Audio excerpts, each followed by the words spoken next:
e nós vamos orar com os salmos, como nós já temos feito, orando com os salmos semana após semana. E o salmo de hoje que nós vamos orar é o salmo de número 74, que você pode ter em suas mãos para acompanhar essa nossa reflexão. É o segundo salmo escrito por Asaf, o ministro de música do templo, que deixou algumas poesias em forma de canção para abençoar e abençoar muito a nossa vida. Existe um jargão, um ditado popular, de que a justiça de Deus tarda, mas não falha.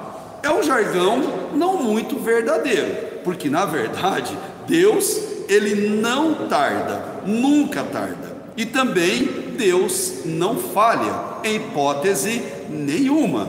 E o Salmo 74 traz esta mensagem ao nosso coração: Deus não tarda, Deus não falha, mas como é difícil a arte de esperar as respostas das nossas orações. Não existe um só ser humano na face da terra que discorde disso.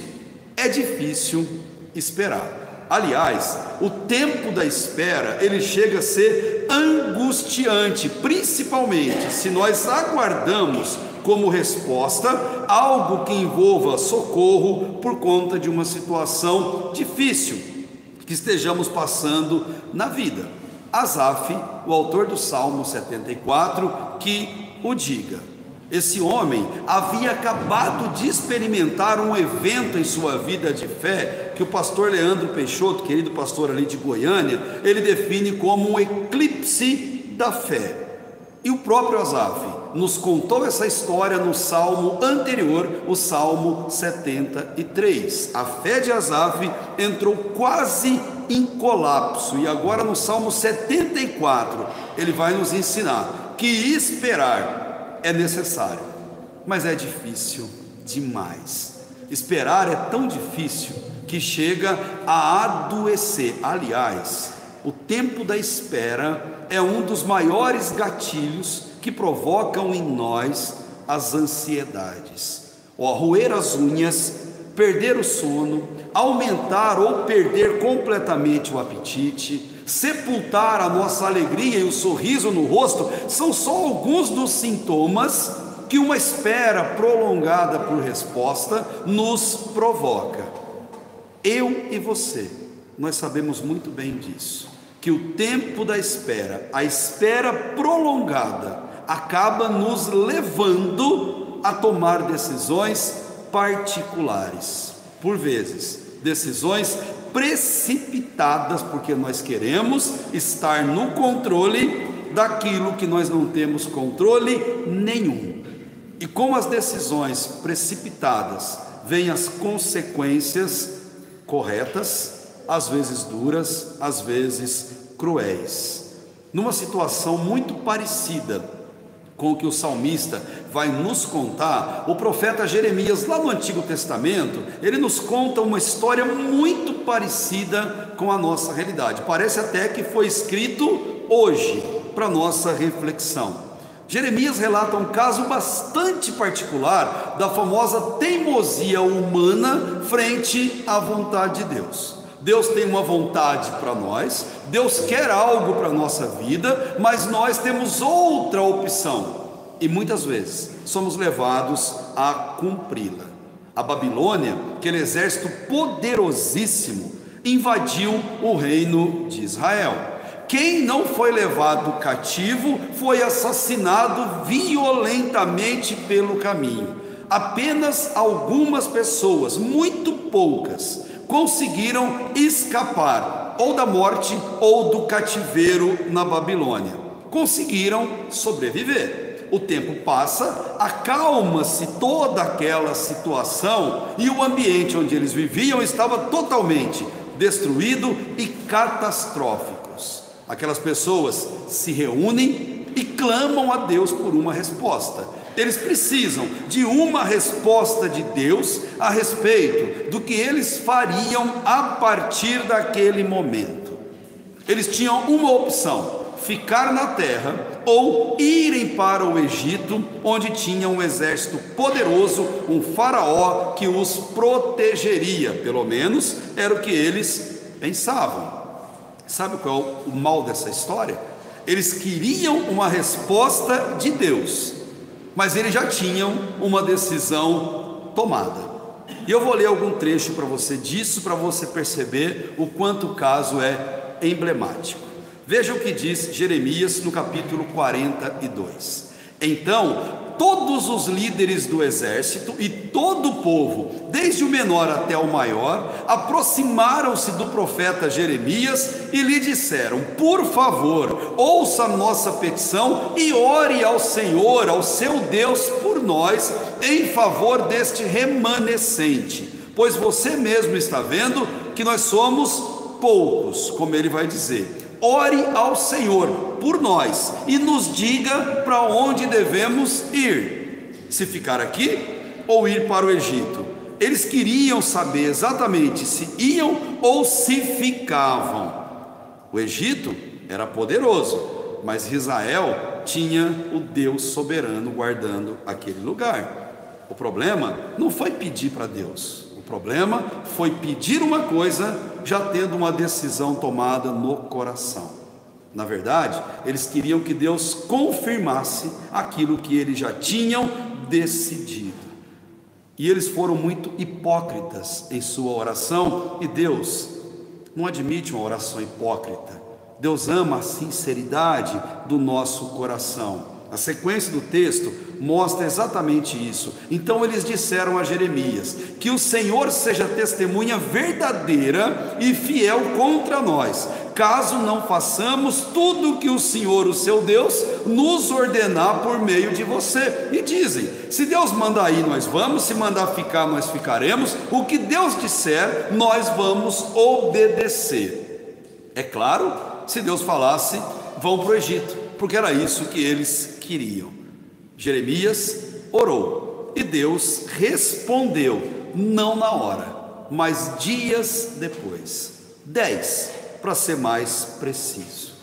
Deus responde por meio do tempo da espera. Eles tiveram que aguardar 10 dias para terem a resposta de Deus. O texto bíblico diz: 10 dias depois, o Senhor dirigiu a palavra a Jeremias e disse-lhes: assim diz o Senhor, a quem vocês me enviaram para apresentar uma petição: se vocês permanecerem nessa terra, em resumo, eu vou amar vocês, vou cuidar de vocês, vou proteger vocês e vou multiplicar esse remanescente sobre toda a terra, e ninguém vai ter poder sobre vocês, nenhum exército inimigo vai invadir vocês. Se vocês ficarem aqui, eu vou abençoar vocês. Mas se vocês prosseguirem nessa ideia de irem para o Egito atrás de proteção humana, aquilo pelo qual vocês têm medo vai alcançar vocês: guerra, fome e morte. E Deus é muito claro e diz assim para eles: não vão para o Egito, fiquem aqui na terra. E eles não gostaram de ouvir isso. Viraram para Jeremias e falaram: você está mentindo, não é isso que Deus falou, não é isso que Deus quer, e nós vamos sim para o Egito.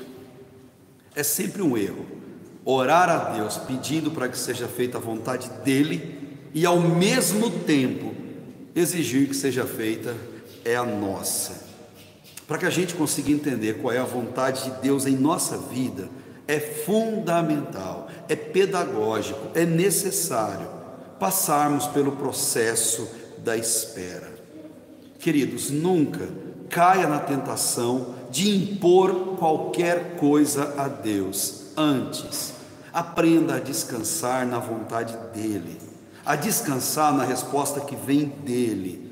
Isso se chama paciência.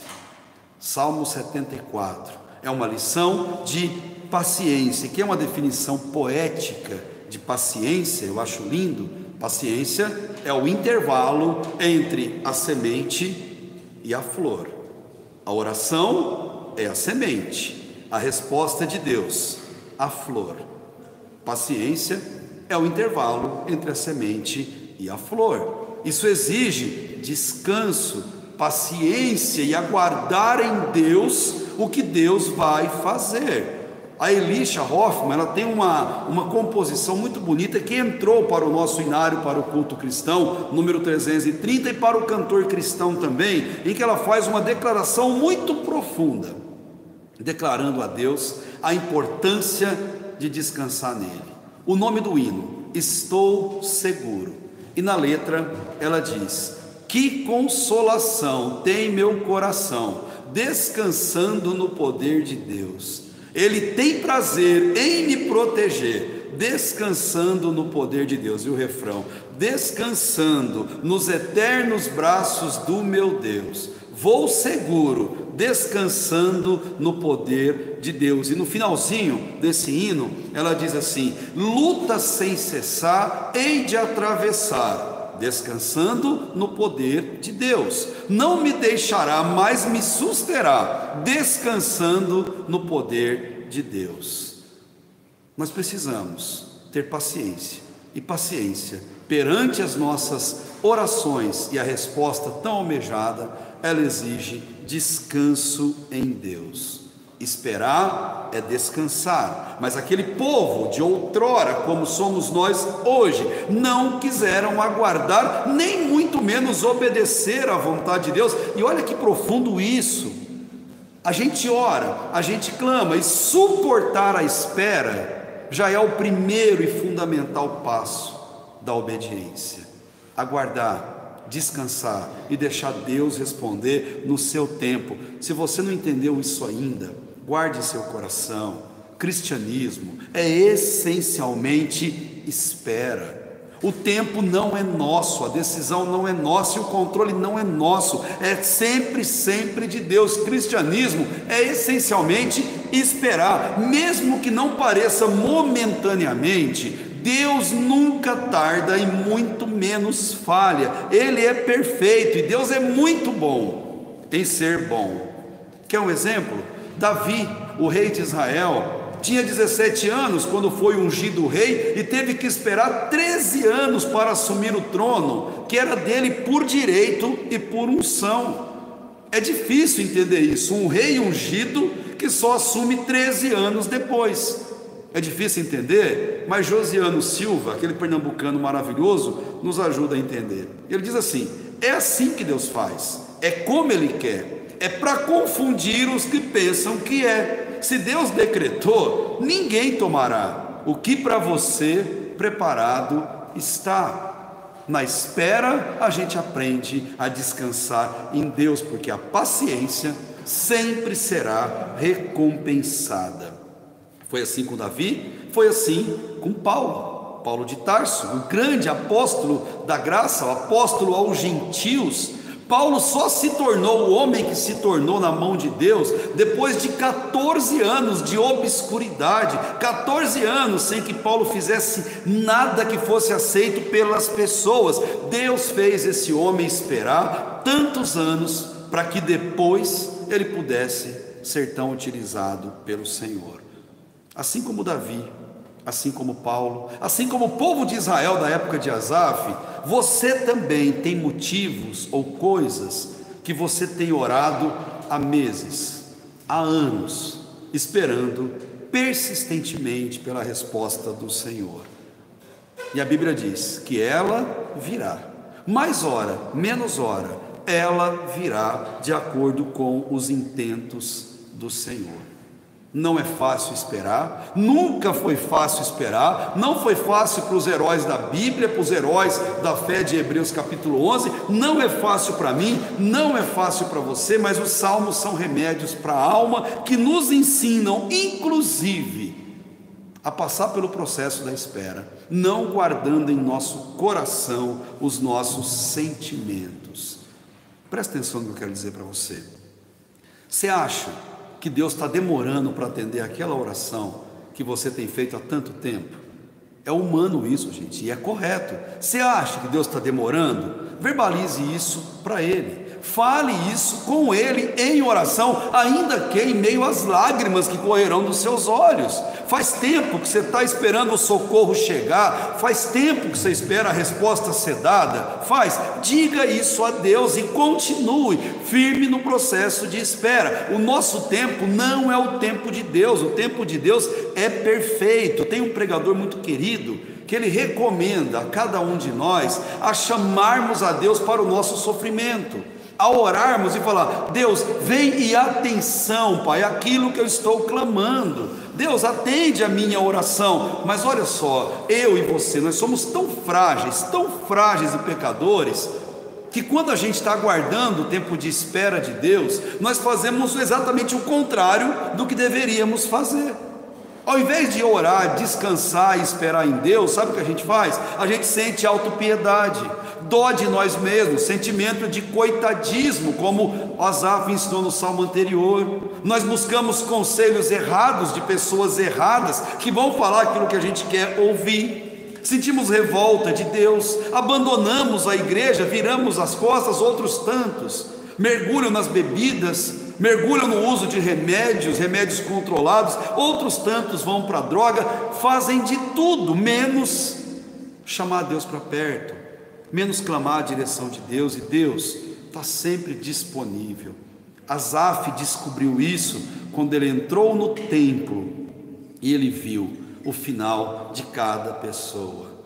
Acredite numa coisa: o tempo da espera mostra que o caminho de Deus conosco também é feito pelo sofrimento. Deus anda conosco em meio à dor, em meio à doença, em meio ao luto, em meio a toda dor que passa em nosso coração. Deus está conosco, seja como for e onde for e quando for. Deus nunca nos abandona. No processo da espera, tenha calma. Pode acreditar no que eu vou te dizer, não existe plano B na paciência pelas respostas de Deus. Leandro Borges, que é também um cantor muito conhecido aqui no Brasil, ele compôs uma música muito sincera em que ele fala: vou compor um refrão para a sua alma. E ele dá um conselho muito interessante quando ele diz: se eu pudesse conversar com a sua alma, eu diria: fique calma, isso logo vai passar. Eu daria um conselho: chore mesmo, e enquanto você chora, aproveite para orar, porque quem chora para Deus é consolado, é bem-aventurado, e Deus não desamparará. Ele mesmo enxugará as tuas lágrimas. Então desabafa e deixa Ele te abraçar. Calma, não se preocupe, tenha calma. Eu dedico esse refrão para a sua alma. Deus está sempre comigo, Ele está sempre com você, e por isso nós não precisamos nos alimentarmos do sentimento de coitadismo. O tempo da espera nas orações, na resposta de Deus, é proposital. O silêncio de Deus sempre será pedagógico. E o silêncio de Deus não significa que Ele está longe, que Ele está ausente, que Ele não se importa com a nossa dificuldade, com o nosso clamor e com a nossa dor. Muito pelo contrário, significa que Deus tem o tempo certo para a resposta, para a gente recebê-la e a gente suportar, compreender ou pelo menos aceitar o que Deus tem a falar com o nosso coração. Calma, espera, tenha paciência no Senhor. Ou como disse o irmão Lázaro certa vez em uma das suas composições, esse querido cantor baiano, ele fala assim: já faz um tempo que você clamou, por muitas vezes sim, você chorou, mas a vitória nunca vem. Não vem. Então você pergunta a Deus: por quê? O que eu fiz, Senhor, para não merecer misericórdia? Deus, eu sou teu filho. E ele continua, pergunta para si mesmo onde está Deus, que tantas coisas boas prometeu, mas essas coisas nunca vêm. Não vêm. Então você não sabe o que fazer, a dor e o desespero não te deixam ver que Deus tem algo profundo contigo, Ele é contigo. E eu acho fantástico o refrão dessa música. O que Deus preparou é bem maior, o que Deus tem para ti, irmão, é bem melhor. Creia nas promessas, creia em Cristo, Ele é contigo, Deus vai fazer acontecer. E ele termina: creia em Cristo, Ele é contigo. No tempo do silêncio, aguarde a resposta de Deus, tenha paciência, descanse, Deus sabe o que está fazendo. Deus não perde o controle, Deus nunca é surpreendido. Asaf, o brilhante regente de coral, ministro de música, entendeu isso de um jeito tão maravilhoso que ele orou, escreveu e compôs o Salmo 74, deixando para cada um de nós. O povo de Israel estava destruído, angustiado, agoniado com tudo que havia acontecendo. A incerteza pela vida estava corroendo o coração deles. Pelo que se sabe na história, Asaf morreu logo depois de compor esse grupo de salmos em meio à destruição que ele enfrentava. E o que ele faz? Ele relembra a Deus a aliança que Deus fez com o seu povo.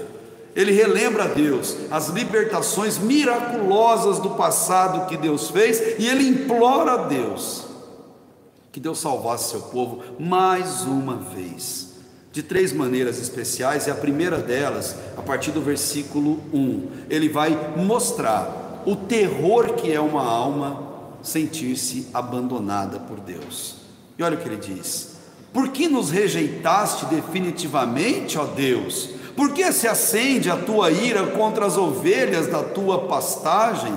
Lembra-te do povo que adquiriste em tempos passados, da tribo da tua herança, que resgataste do monte Sião, onde habitaste. Veja bem, Asaf está se queixando de Deus, por Deus ter abandonado o povo, quando na verdade Deus nunca abandona um filho seu. O povo é que abandonou a Deus, o povo é que escolheu não ouvir a voz de Deus. E quando isso acontece, Deus permite que desgraças se apoderem da nossa vida, e por isso ele vai dizer no versículo 3: volta os teus passos para aquelas ruínas irreparáveis, para toda a destruição que o inimigo causou em teu santuário. O templo foi destruído, arrebentado, e ele pede para Deus: Deus, se apresse, Deus, acelera o passo, vem ver o que está acontecendo, como se Deus não soubesse o que estava acontecendo ali. É uma oração sincera. Asaf sabia que Deus sabia de tudo, no entanto,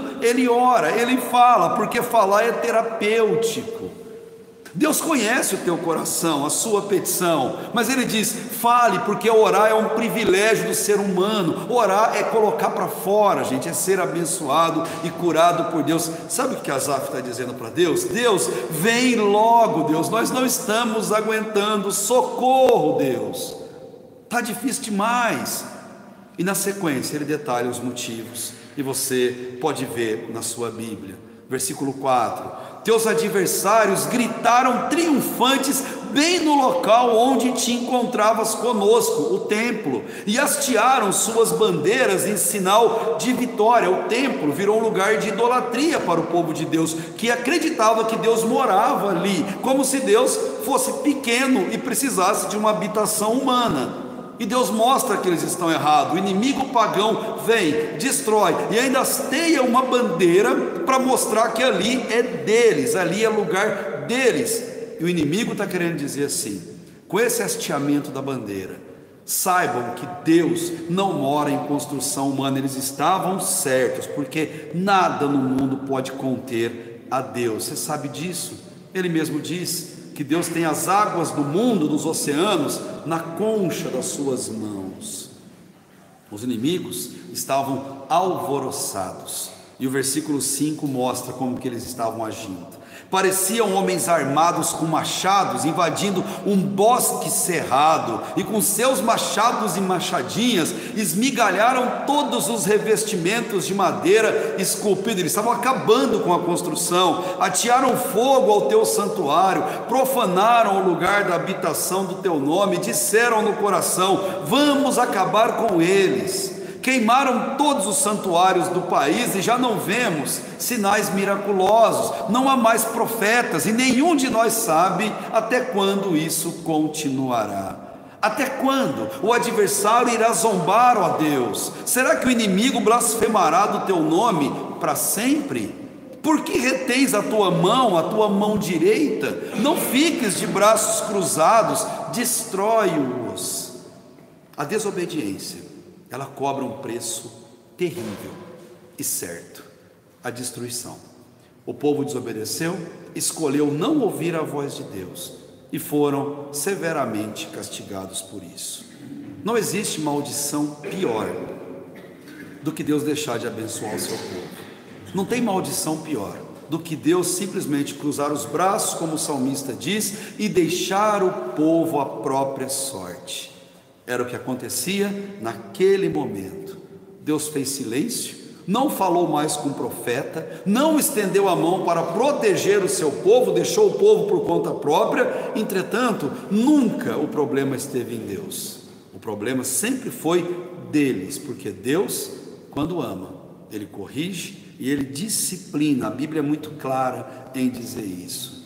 Parecia que Deus não ouvia mais, parecia que Deus não falava mais, e isso deixou eles numa agonia terrível. Você sabe, o silêncio de Deus é angustiante e aterrorizante demais.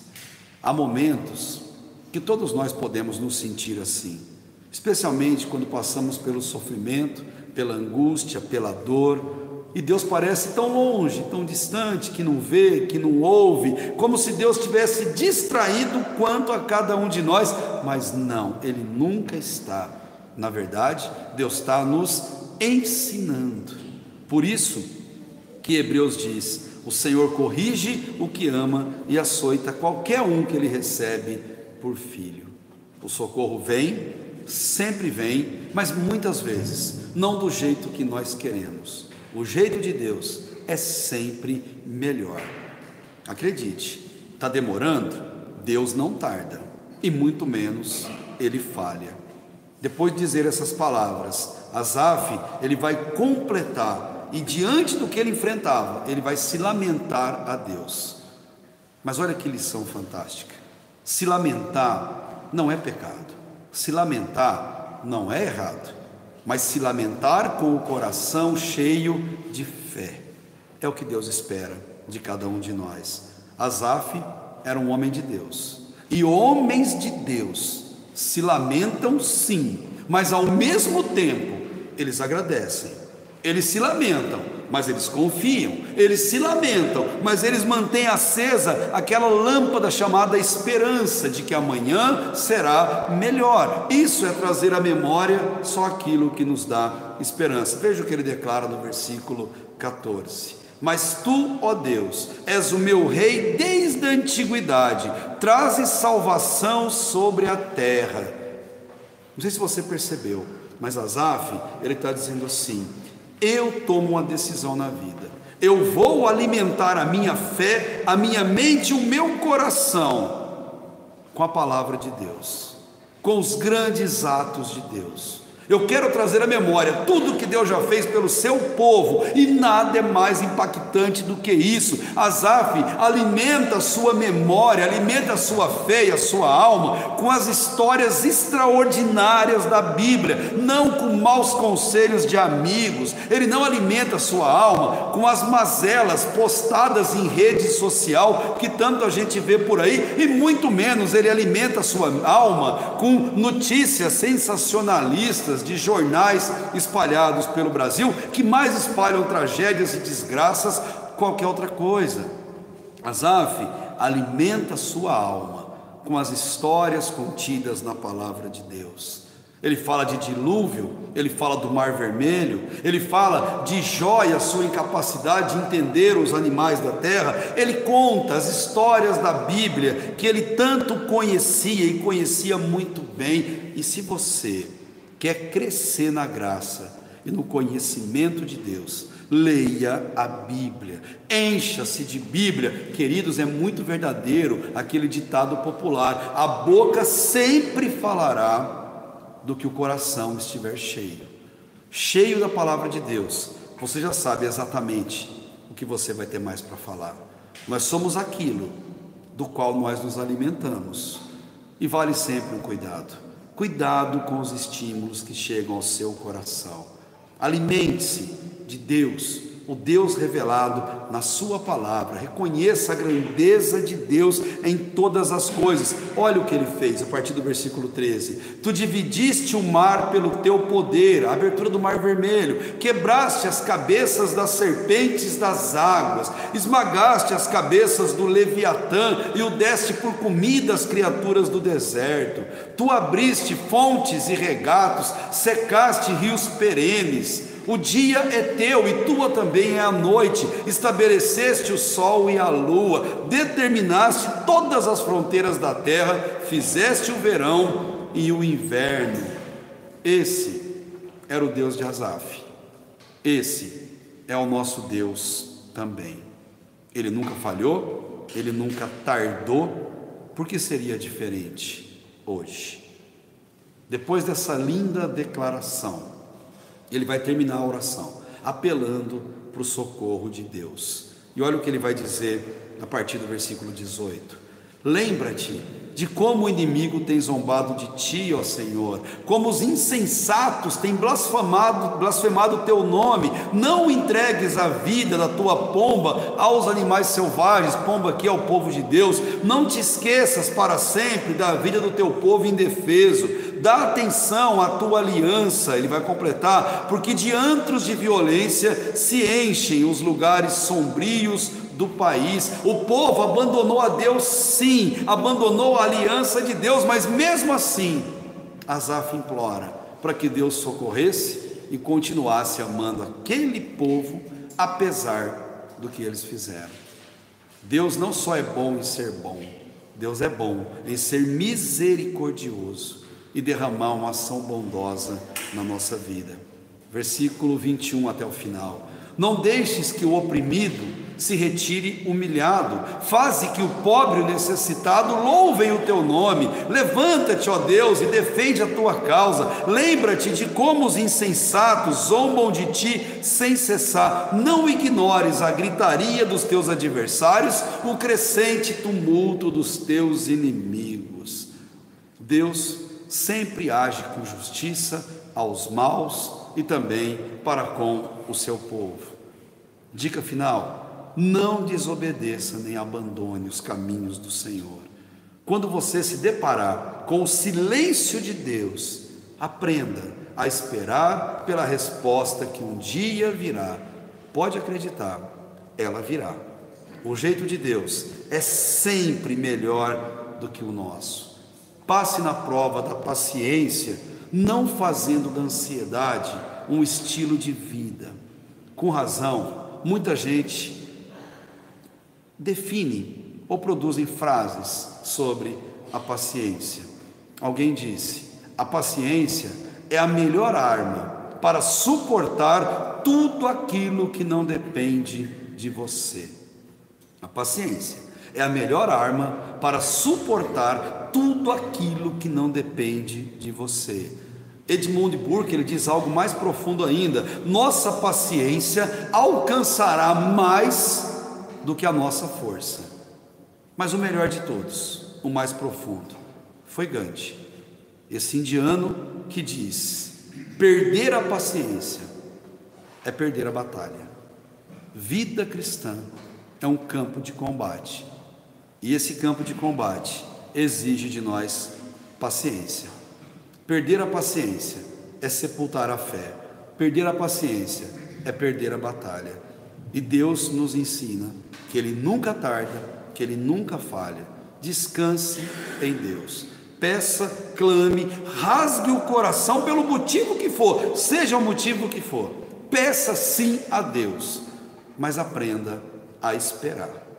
O seu Deus, o meu Deus, Ele não tarda, porque Ele nunca tardou, mas também Ele não falha, porque Ele nunca falhou. Amém? Feche teus olhos e ore comigo nesse salmo tão importante, Salmo 74. Deus, obrigado, Pai, pela certeza de que o Senhor não falha conosco, que a tua justiça, a tua bondade, o teu amor nunca tarda em nossa vida, e que orar ao Senhor, Deus, é um privilégio, pois sabemos que o Senhor nos ouve e que o Senhor nos responde no seu tempo, Deus, porque o seu tempo é bom, é perfeito e é agradável.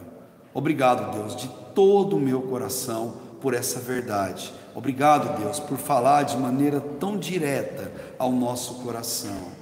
Ensina-nos, Pai, a termos paciência, a sabermos esperar no Senhor e a descansar em Ti, diante das circunstâncias da vida e dos inúmeros motivos de oração que apresentamos ao Senhor. Nos ensine, Deus, a dura arte de esperar e de passar pelo momento do silêncio do Senhor na nossa vida. Queremos, ó Deus, aprender assim, queremos descansar no Senhor e queremos usufruir e comemorar as respostas que virão, porque com certeza elas virão, porque nós nos movemos por fé e não por vista, e nós vivemos pela esperança daquilo que o Senhor nos prometeu. Obrigado, Deus, por nunca nos abandonar, por nunca nos desamparar. Obrigado, Deus, por nos amar de um jeito tão singular. Por isso eu te louvo, Deus, te agradeço. E obrigado, Deus, por estar aqui, ouvindo o nosso clamor. Responda-nos, ó Deus, no seu tempo. E nós queremos, ó Deus, celebrar essa verdade, hoje e amanhã, em nome de Jesus. Amém e amém.